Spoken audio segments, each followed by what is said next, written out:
What's up mga kapuso? Ito po ang mga ganap na dapat po natin abangan bukas dito lamang po sa Binibining Marikit. Mga kapuso, dito na nga po ang inaabangan o inihintay ng lahat ang pagkakilala ng mag-ina na sina Mayumi at Ikit, mga kapuso. Dahil nga rin po dito kay Ninong Badong ni Ikit kung kaya't nagkakilala na nga po ang mag-ina at tuwang-tuwa nga po at niyakap ng mahigpit ni Mayumi ang kanyang anak na si Ikit.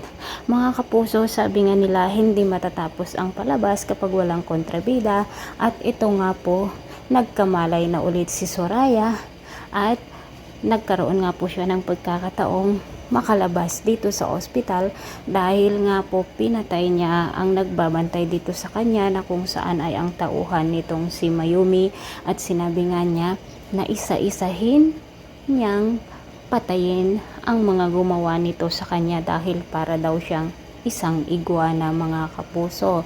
Dito na sana ang banding moment ng mag-ina, ngunit biglang bubulaga si Soraya sa kanila at dito na nga po sisimulan na naman ni Soraya ang kanyang bagsik, mga kapuso. Mga kapuso, magpaparaya naman si Drew dahil nga po binasted na nga siya ni Mayumi at si Mateo talaga ang pinakamamahal ng ating bida, mga kapuso. Samantala, ano kaya ang gagawin nitong si Soraya sa kanyang pagbabalik at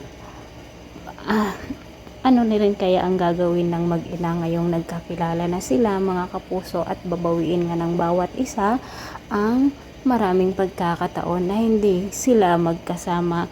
Ngunit heto na naman tayo dahil babalik nga po si Soraya, ang iguana na kung saan ay ang maghahasik ng lagim dito sa pamilya ni Mayumi. Abangan po natin mga kapuso ang mga kapanapanabik na ganap dito lamang po sa Binibining Marikit.